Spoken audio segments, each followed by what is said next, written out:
abantu tebazuulanga nti abantu buli lwe mwawula ennyumba gye mumaze okuvaamu ne ngenda ne mpasa omukyala gw'ensembezza waka ajja n'emize gye oba empisa ze.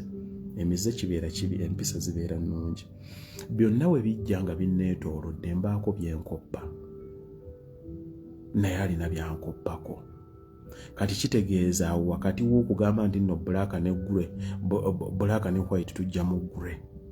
Kaakati abalala we bakwata ne bamixinga red ne grey mulimu kala evaamu endala, mugenda okuddamu okusisinkana.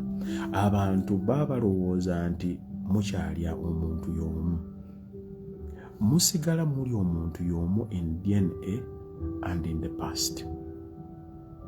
Mubyayita kati mugenda okuddamu okusisinkana. Omuntu atali mutegeevu alwawo nnyo okumanya nti we namanyiira Kasimu ono yavaawo, kati ono muntu mulala. Era abantu abatalina nnyo magezi ga bugunjufu tebamanya nti n'abantu bakula, balina stress zaabwe, balina n'ebibakyusa, n'atamanya nti kati omuntu ono nina okutandika okumuhandolinga n'obwegendereza ng'omuntu omukulu. Abantu ne babeera wamu ne batandika okukurashinga. Ekyo kintu kimu.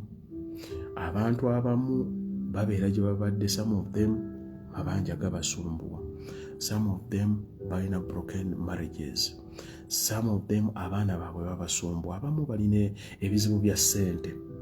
Kati ne mubaamu abantu ng'obulamu bwabwe buli oke. Omuntu yenna atabeeranga exposed ku kubonaabona, omuntu atabeeranga ku exposed mu mbeera eri nkambwe, they tend to be soft. Nze nabanyumizaako wano nti bwe nali nkula ku kyalo we nali, nze nali omubaazi w'enkoko nga bampita yita Yasiini wali ewassa Kimwanyi, nga nzija omanyi abasiraamu nga ffe abasala enkoko. Naye buli lwe nasalanga enkoko, we nasaliranga enkoko ng'olusingosingo luno lwange nga nkikola ku kyalo. Naye bwe nagenda e Bulaaya, emyaka gye namalayo, nagenda n'enkomawo n'engula enkoko. Bwe nagula enkoko nagigula awo Kaleerwe, nenjitwala nga tulina abagenyi be twali tusuubira ku Sande, nembeera nayo ku Friday ne Saturday nga tugiwa amazzi n'emmere.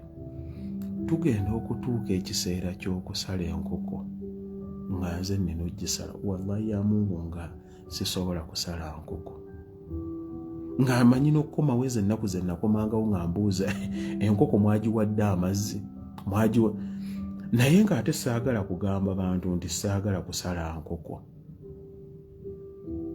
Naye nakirowoozaako nnyo, like what went over me. Nenkizuula nti ebbanga lye mmaze nga siri exposed ku kintu ekyo, okukwata ekisolo kiteeka wansi kisala,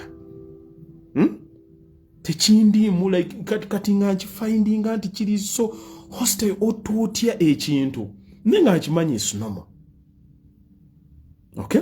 Kaakati mukyembadde ngezaako okukulukira mu kintu kino nti wakati awo waliwo abantu baganda baffe, bannyinaffe, babeera mu bizibu byabwe ne bafuuka bo nga bo, abantu abagonvu mu mitima n'abantu abakakanyala.